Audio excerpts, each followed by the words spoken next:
Dile que llegó tu tío. Ay, ay, ay.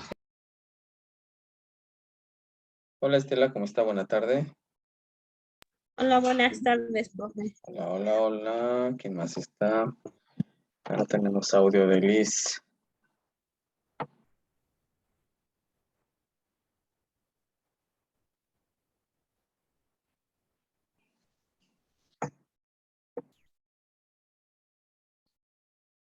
Hola Liz, buena tarde.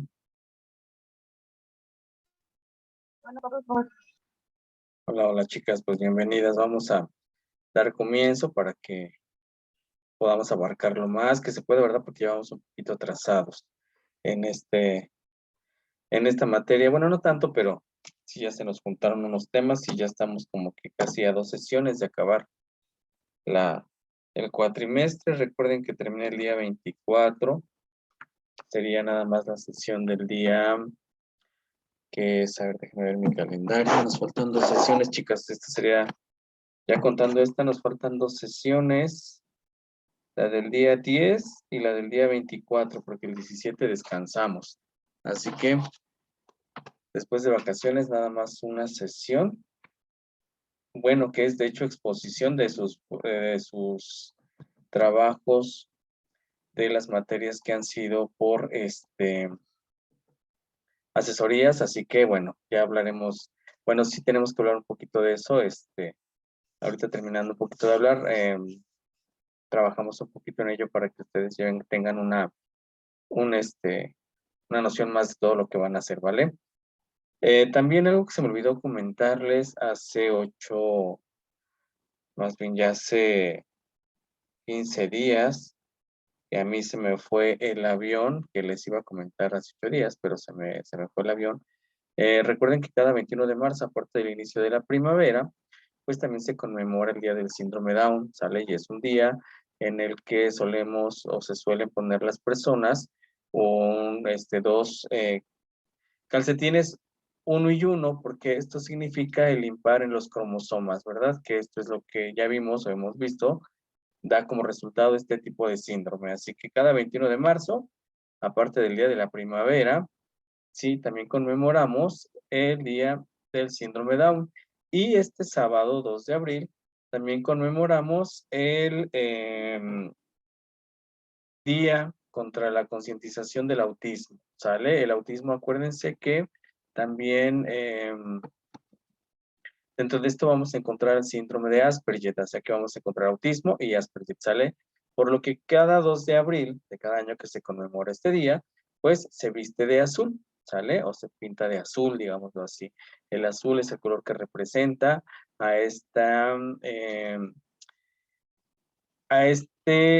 pues recuerden que no es un síndrome, recuerden que es un problema neurocognitivo, ¿sale? Porque puede conjuntar varias cosas más.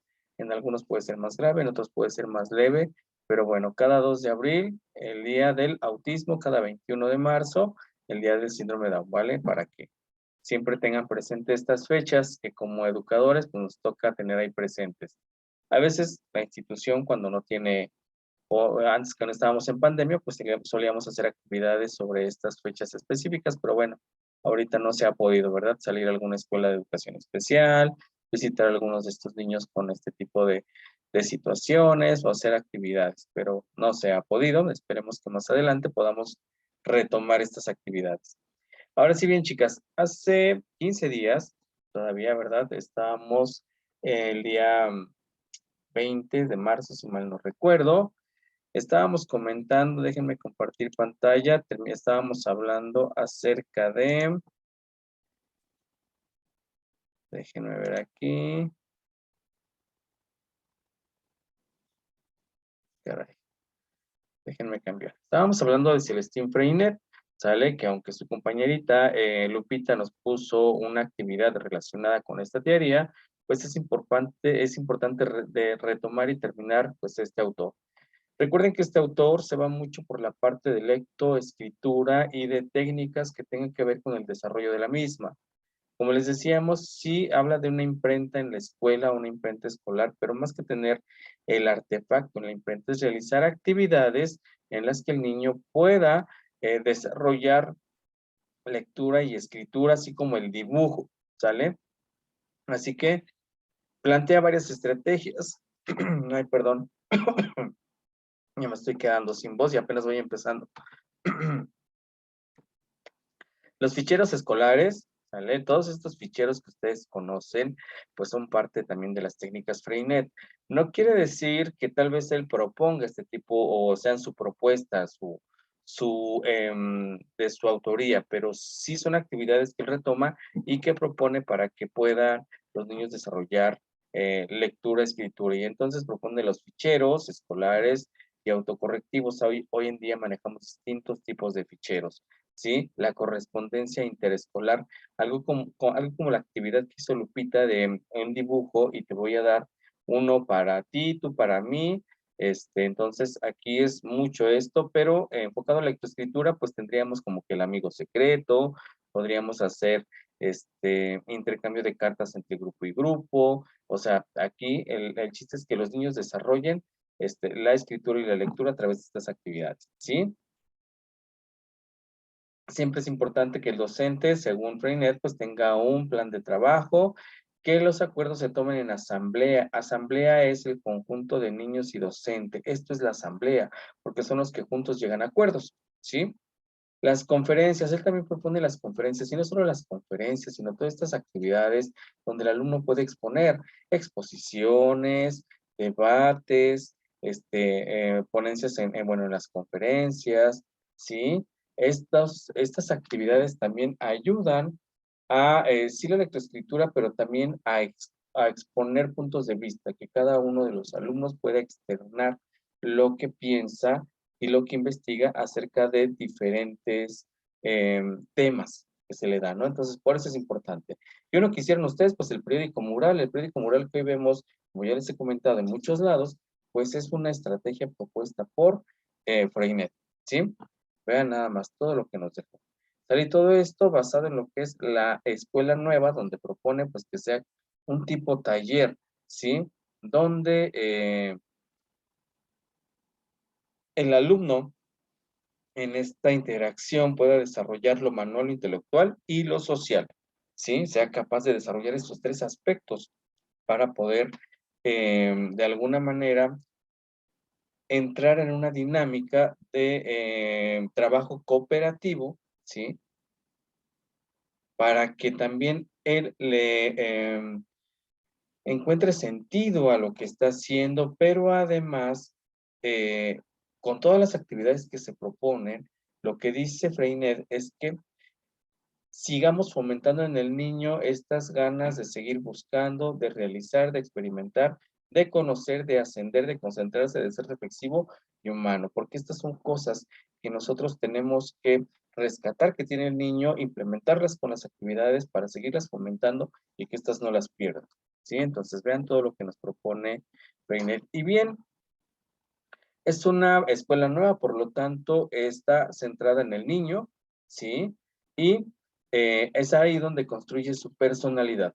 Ahorita, por ejemplo, en psicología del aprendizaje, como ustedes han visto, hemos estado viendo autores que nos proponen cómo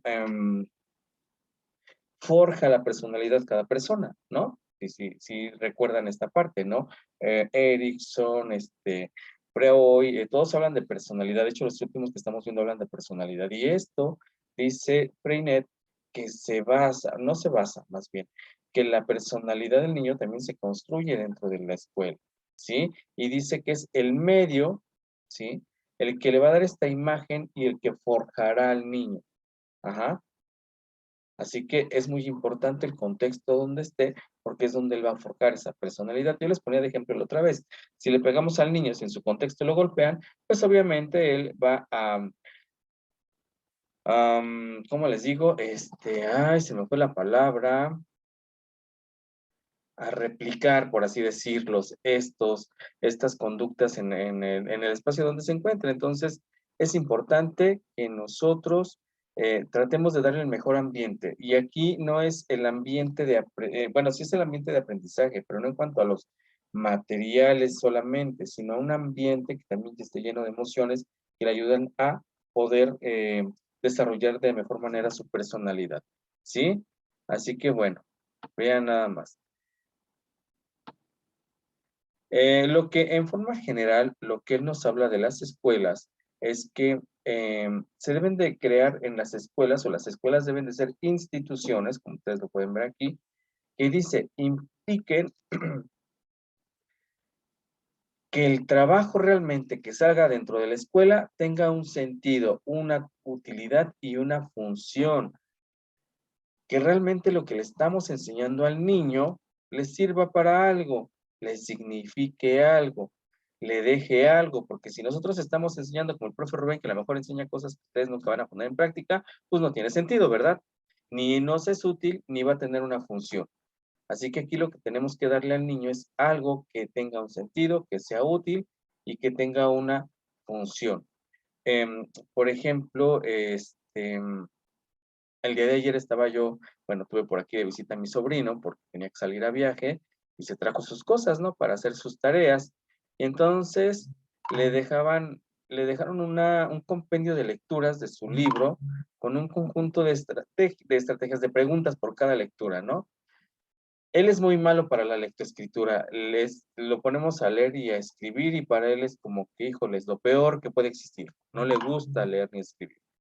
Y entonces él me preguntaba, ¿y esto para qué me sirve? ¿Y por qué tengo que hacer esto, tío? ¿Y esto para qué me sirve? ¿Por qué tengo que leer mucho? ¿Por qué todas las lecturas de mi libro? ¿Por qué? Y entonces yo le decía, pues es que mira, si tú aprendes a leer, vas a poder contestar tus preguntas. Si tú pones atención a la lectura, vas a poder responder estas preguntas. Y cuando tú leas, por ejemplo, un libro, o tú leas un cuento, o leas el periódico, vas a poder ver qué es lo importante que está en ese texto, ¿sí? En lo que dice ahí. No se quedó convencido, ¿verdad? Así como que dijo el tío está loco, el tío no sabe de eso y leer y escribir es lo peor. Pero eso tiene una función, ¿no? El profe les dejó leer para comprender y que en base a esa comprensión entonces lean. También estaba escribiendo, por ejemplo, conceptos, ¿no? Palabras que le decía la lectura y busca en tu diccionario. Y él me decía ayer, ¿y para qué me sirve también, no? Ay, otra vez, ¿para qué le sirve buscar las palabras? Le digo, pues para que sepas qué significan y las puedas utilizar. Y entonces estábamos viendo la palabra oropel. ¿Sí saben qué es oropel? Yo conozco oropel como un pedazo, un trozo de papel como el papel aluminio. Sí. Eh, Podría ser, en el término general, el oropel, pues es como que algo muy ostentoso, pero que no vale mucho, ¿no? Es así como que algo que pareciera que tiene mucho valor, pero que pues no vale casi nada, ¿no? Por ejemplo, tengo esta cajita que se ve así bonita, con carita y todo, y pareciera que vale cara, ¿no? Pero la verdad es que es una caja muy barata, ¿no? Entonces, eso era el oropel y él me decía, entonces me empezó a dar ejemplos de qué podría ser algo de lo que veía que podría ser relacionado con la palabra oropel, ¿no? Así como ahorita estábamos viendo la cajita, entonces le digo, ¿ves? Por eso te sirve el diccionario, por eso te sirve aprenderte palabras, para que tú sepas hablar, para que tú entiendas las cosas. Entonces ya se quedó así como que, bueno, sí tienes razón, ¿no? Entonces vean, todo lo que les damos tiene que ser con un sentido, con una utilidad y con una función. Hagan de cuenta que es lo que vemos en historia, ¿verdad? Como que, híjoles, ver la historia, como para qué, ajá, para qué me sirve, para qué me es útil, en qué me va a funcionar. Cierto, a lo mejor muchos de los temas que estamos viendo ni les van a servir en la carrera, ¿no? Porque a mí también me pasó, pero por lo menos van a tener un conocimiento general de la materia, ¿no? Bueno, de lo que pasó en el mundo. Y a lo mejor si algún día les preguntan, ¿y qué fue el Renacimiento? Como cultura general, porque esas son preguntas de cultura general, pues sí se van a acordar, ¿verdad? De qué era el Renacimiento, o de qué era la Edad Media, o de qué era el humanismo, ¿no? Por ejemplo, entonces sí nos puede ser útil, ¿sale? Eso es lo que decía Freinet de manera general, ¿sale? De los demás puntos ya los vimos, la biblioteca, bueno, ya vimos todo.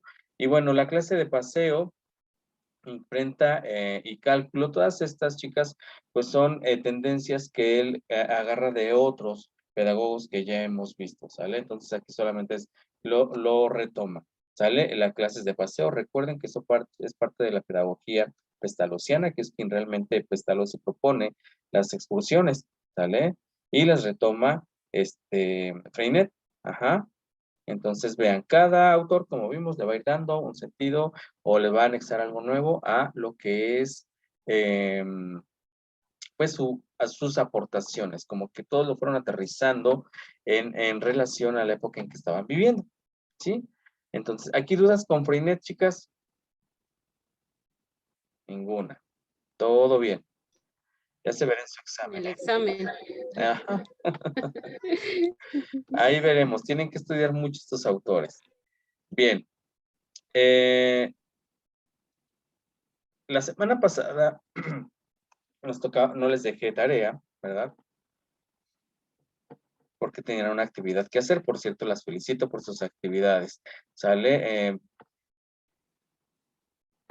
Ahora, vamos a ver un autor que también es muy reciente, ¿sale? Es un autor, no sé si leyeron la presentación, pero como siempre van a decir que no, ¿verdad?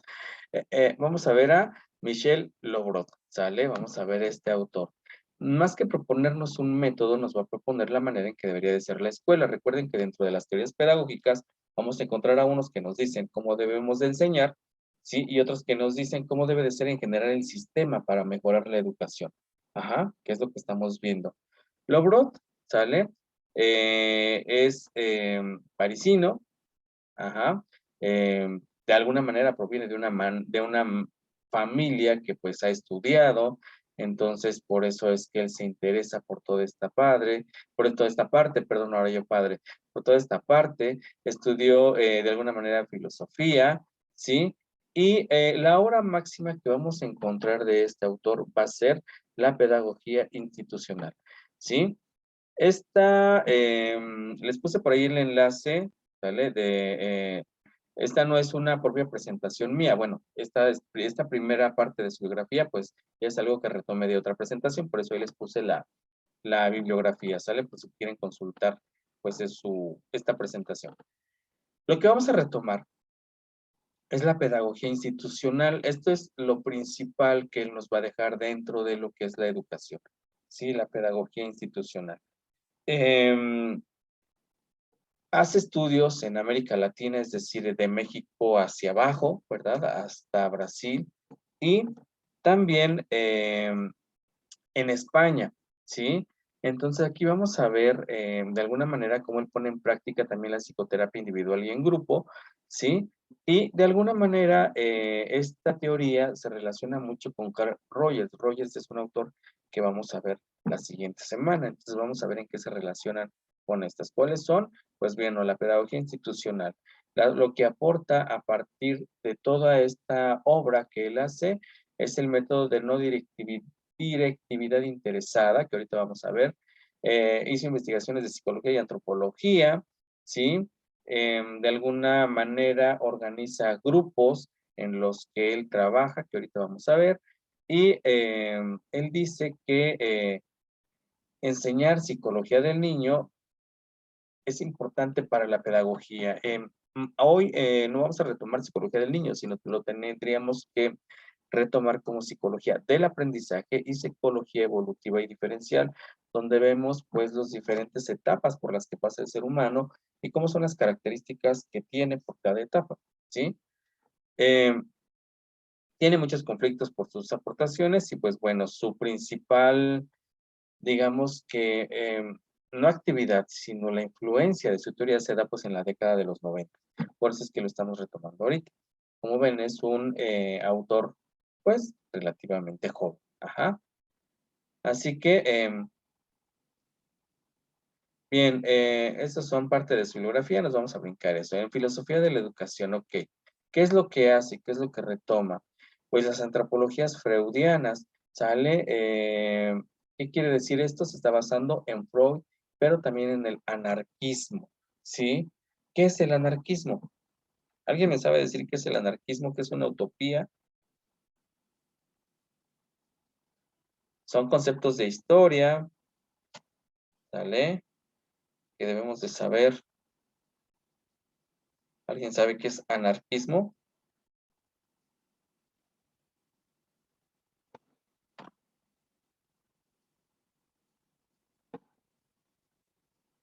¿No se acuerdan? No, no me acuerdo. Por eso es como dice, hay que usar mi diccionario. Hay que usar el diccionario. Bien, chicas. El anarquismo es un conjunto de ideas, ¿sale? Que caracterizan, pues, a un determinado grupo.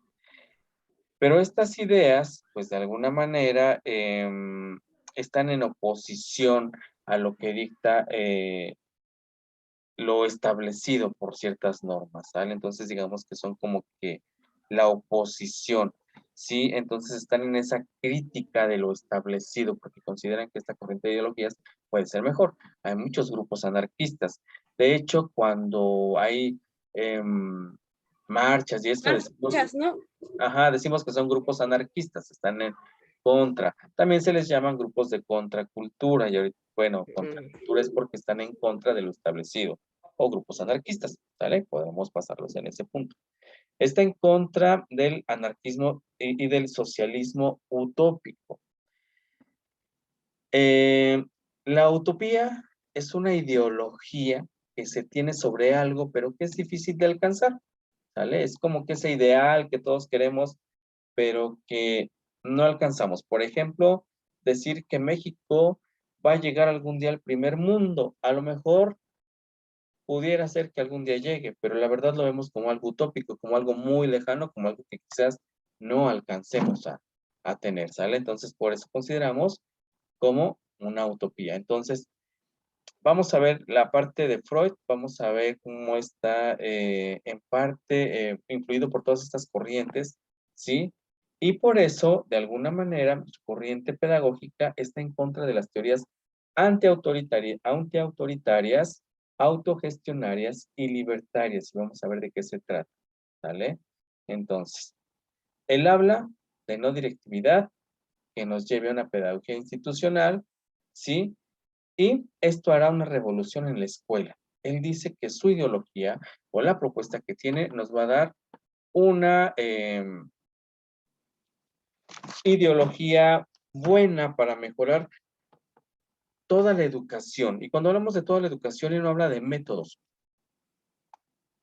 Perdón, él habla de un sistema, de cambiar al sistema, de que el sistema mejore en beneficio de la educación. ¿Para qué? Pues para que la sociedad y los que están dentro de la escuela sean mejores. Entonces, por eso es una pedagogía institucional. Tiene diferentes influencias, ¿sí? Vamos a ver que tiene diferentes influencias y dentro de estas influencias vamos a ver que se encuentra marcado por Freinet, por la pedagogía de Freinet, por Kurt Lewin, tampoco vemos mucho a Kurt Lewin en esta parte, por la escuela Summerhill. ¿Se acuerdan quién es el creador de la escuela Summerhill?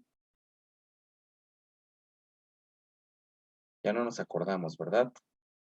Muy bien, van a repasar los apuntes para que recuerden quién crea la escuela Summerhill y también vamos a ver su gran influencia por la psicología de Carl Rogers. Rogers es un autor que apenas vamos a quedar, ¿sí? Entonces, él está en contra de lo autoritario porque estaba en contra de todas estas programas educativos que son conformistas, o su ideología es estar en contra de estos programas que son conformistas. ¿Y a qué nos referimos con un programa conformista? Ya lo hemos hablado y lo hablamos, Lupita no estaba, lo hablamos, si mal no recuerdo, en sociología. Sí vimos sociología de la educación, ¿verdad? Vimos diferentes autores también. Y de entre estos autores veíamos unos que decían que la educación se vuelve un arma para mantener al pueblo quieto, porque les da ideología para hacerlos conformistas. Y eso es en lo que estaba en contra Lobrón. Lobrón dice que los programas están diseñados para hacer al hombre conformista. Y a lo mejor tiene razón, porque lo hemos hablado en México, ¿no? Hay muchos autores que podrían revolucionar ideológicamente al mexicano, pero que no los vemos. ¿Y por qué no los vemos? Pues porque a nuestro gobierno no les conviene que el mexicano abra la mente a otra ideología, ¿verdad? Y se revolucione y entonces se dé cuenta de que en lo que vive está mal. Ajá. Nuestros planes y programas de estudio que tenemos, desafortunadamente, no son los mejores en el mundo. Somos de las los planes y programas no son los mejores, tampoco son los peores, pero no son los adecuados para el tipo de sociedad que hoy se tiene. Ajá. Entonces, esto es lo que nos pretende decir Lobrot. No a a este tipo de programas que solamente son conformistas, que hacen que las personas sigan manteniéndose en una ideología en la que no puedan despertar. Recuerden que todos los autores luchan por despertar a el ciudadano, a los niños y formar personas mejores. Pero también en el mundo muchos programas lo que hacen es seguir manteniendo quieto a esa ideología para que no cause problemas, ¿sí? También estaba en contra de que se difundiera a través de esta ideología o de los planes y programas, perdón, la ideología de la clase dominante. En toda sociedad existe una clase dominante. ¿Y cuál va a ser la clase dominante? ¿O cuáles son las clases dominantes? Bueno, en el caso de México, pues la clase dominante va a ser la clase política, la clase dominante va a ser la clase empresarios, millonarios, ¿no? Que manejan los tejes y manejes del país. La clase dominante también va a ser este, la religión tiene un peso muy importante en la ideología mexicana, entonces, pues vean ustedes, las clases dominantes no deberían de influir en el tipo de educación que se da. Desafortunadamente, en nuestro caso, en nuestro país, pues así pasa, ¿sí? Y también estaba en contra del autoritarismo educativo, de los profesores. Mucho criticaba pues esta escuela tradicional, donde el docente es el único que sabe y el alumno solo el que recibe la información, ¿sí? Estaba en contra de esa parte. Ajá. Eh, por eso es que formula esta pedagogía institucional. ¿Y por qué pedagogía institucional? Dice, para expresar su intención de apoyarse en las instituciones existentes para crear otras nuevas. Con la pedagogía institucional que él propone, sí, pues lo que pretende a partir de esto es transformar las escuelas, transformar el sistema, ¿sí? En el que quienes somos partes de la educación, ajá, pudiéramos tener una mejor educación. O sea, a lo que él está viendo, lo que él analiza es que el problema de fondo de la educación, pues también son la manera en que están creadas, la manera en que están diseñadas las instituciones educativas. Ajá. O sea, el sistema está mal. Yo creo que si él analizara ahorita nuestro sistema, digo, ya no vive, ¿verdad? Pero si hiciera un análisis de nuestro sistema, pues nos diría, pues el sistema educativo mexicano está muy mal y eso ya lo sabemos de antemano, pero él estaba en contra precisamente de eso, de estos sistemas conformistas. Ajá. Entonces, pretende una transformación de las instituciones, del sistema, para, de alguna manera, a través de reformar la manera en que es la educación, en que están los planes y programas, en que se han diseñado la manera de enseñar dentro de cada sistema, la organización que tienen, se pudiera dar una mejor educación a quienes la requieren, pero también al docente, él decía, dejar esta libertad al maestro para poder gobernar y controlar y evaluar a su grupo. Esto es muy importante, controlar, evaluar y gobernar a su grupo dentro de esta postura. Él siente o analizaba, sí, él sentía que el docente está limitado en muchas cosas. No lo dejan ser ese individuo que realmente haga que los niños piensen más allá. Lo tienen, de alguna manera, los sistemas lo tienen reprimido. ¿Ustedes creen que realmente la educación reprima la labor del maestro?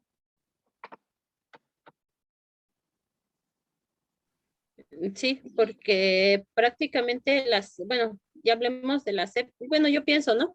Que no puedes, por ejemplo, en nivel preescolar, en los pueblos que yo me he dado cuenta, ellos no pueden dar más clase, por ejemplo, que salgan leyendo. Ellos no, sino que los reprimen mucho y nada más dibujitos y todo eso de leer y escribir, sumar y restar, eso lo aprenden hasta después de la primaria. Creo que eso, ¿no? Por eso los profesores los reprimen mucho. Yo digo, pienso. Sí, de hecho hay una gran represión. La escuela no nos permite enseñar más de lo que se nos da, por eso nos dan nuestros temarios, ¿verdad? Por eso nos dan nuestros planes y programas, porque le dicen al maestro, en esto te tienes que pasar, de aquí no te sales, esto es lo que se enseña y punto. Por ejemplo, en educación superior, en el caso de ustedes, se habla que nosotros los maestros tenemos una libertad de cátedra.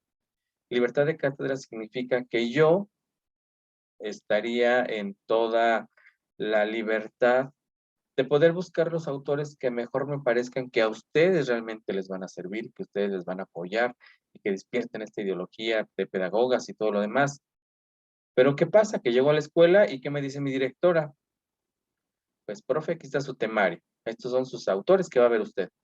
Y entonces, pues, ¿cuál libertad de cátedra? O sea, no hay libertad de cátedra. ¿Por qué? Porque ya me están condicionando lo que yo tengo que enseñar.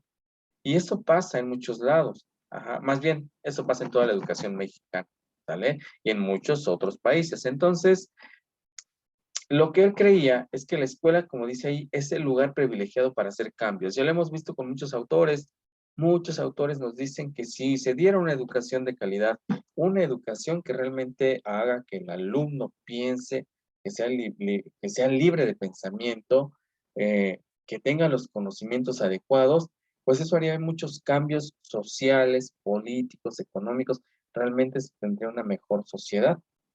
Ajá. Veamos a los suizos, veamos alemanes, veamos a los de Gran Bretaña. Su educación obviamente es mucho mejor y obviamente esto hace que sus sociedades sean mejores. Ajá. Entonces, sí, la educación puede hacer muchos cambios. Ajá. Desafortunadamente, pues está, digámoslo así, secuestrada, ¿verdad? Por las clases dominantes. Yo creo que lo vimos en México, lo acabamos de ver a inicios de año, sobre todo en el estado de Hidalgo, cuando la SEP en Hidalgo no trabajó un mes completito, ¿verdad? Porque estaban peleando salarios, y peleando salarios, ni siquiera un aumento de salario para los maestros que están en función, porque ni siquiera eso es lo que estaban haciendo. Estaban peleando un salario para maestros que ya son jubilados, que ya trabajaron, que ya les pagaron, que ahora ya no trabajan, que no están en función.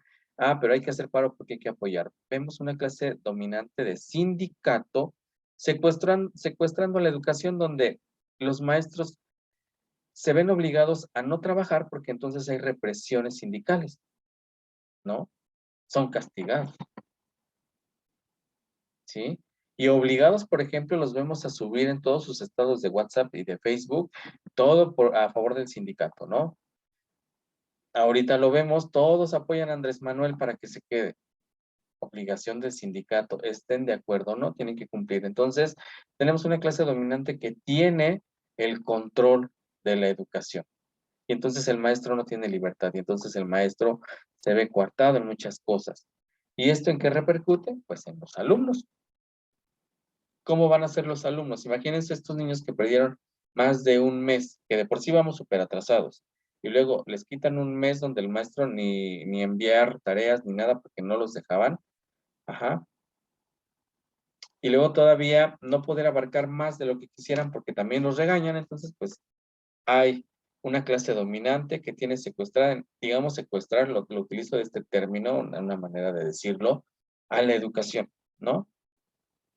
Y entonces eso es lo que él decía, no podemos, como dice ahí, quedarnos cruzados de brazos esperando a ver cuándo se da una revolución para cambiar una educación conservadora. Había que hacer la transformación de esto. Así que como una pedagogía institucional, ¿sale? Él dice que debe de haber conjunto de técnicas, organizaciones, métodos de trabajo e instituciones nacidas de la práctica de las clases activas que colocan a niños y adultos en situaciones nuevas y variadas que requieren de cada uno compromiso personal, iniciativa, acción y perseverancia. Esto, chicas, pues ya lo hemos estado hablando con muchos otros autores. Siempre resaltar la importancia de hacer que los alumnos, ¿sí?, realmente analicen, reflexionen, piensen sobre lo que se les está enseñando para que les sea totalmente útil, ¿sí? Vean nada más a lo broto. Y pues bien, aquí se me fue la imagen sobre el, no me di cuenta, la imagen sobre el texto, esto no se debe de hacer, ¿sale? No había checado. Lo que pretende con todo esto, Lobrot, es no formar rebeldes, precisamente no formar a personas que se vuelvan de alguna manera anarquistas, sino a personas realistas que sean capaces, como él lo dice, de transformar la sociedad a partir de la educación que se les dé, ¿sí? Y él llama al proceso, él lo llama todo esto un proceso autogestionario, ¿sí? En el que la autogestión, es decir, lo que cada uno haga por la educación, es como que la palanca para llegar a hacer una mejor educación. Es decir, si el día de mañana la maestra Liz, la maestra Lupita y la maestra Estela cambian la ideología de 30 niños que tengan, cambian la ideología de dos, esos dos van a ser mejor en sociedad, van a ser mejores personas y van a hacer un cambio. A lo mejor 28 no, pero dos sí. Necesitamos ir cambiando la mentalidad de los alumnos para ir haciendo una mejor sociedad. No llegar al anarquismo, ¿sale? Pero sí a unos cambios mejores dentro de la sociedad en la que estamos. Ajá. Por eso es la autogestión, ¿sí? Entonces, ¿cómo sería el grupo autogestionado? Con una propia estructura, un grupo abierto, en el que conviven el niño, el adulto y el adolescente, ¿sale? Aquí habla, pues, el adulto, el docente, ¿sí? En el que todos convivan, en el que haya comunicación, ¿sí? Y en el que haya también esta parte de trabajo colaborativo donde todos nos apoyemos de todos, ¿sí? ¿Cuál es el papel del maestro con esta pedagogía institucional? Renunciar al poder. Renunciar al poder. Ahí dice guardar silencio. Más que guardar silencio es saber apoyar al alumno cuando éste lo requiere. Como dice ahí, ser un consejero técnico. Es decir, ya no somos los que tenemos el poder de la información, sino los que aconsejamos al alumno para que llegue a un mejor aprendizaje. ¿Sí? ¿Hasta aquí vamos bien, chicas? Sí, profe. Bueno, Muy yo sí. bien. Sí, profe. Ok, entonces, dentro de esto, para finalizar,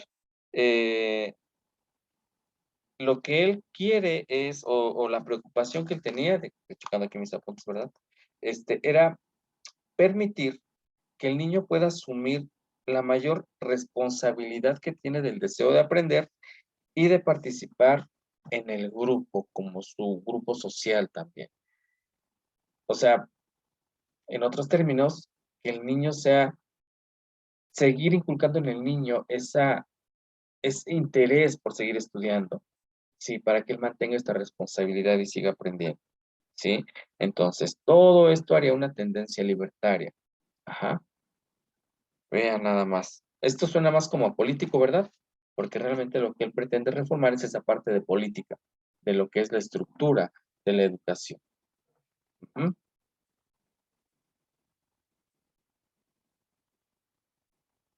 Bien.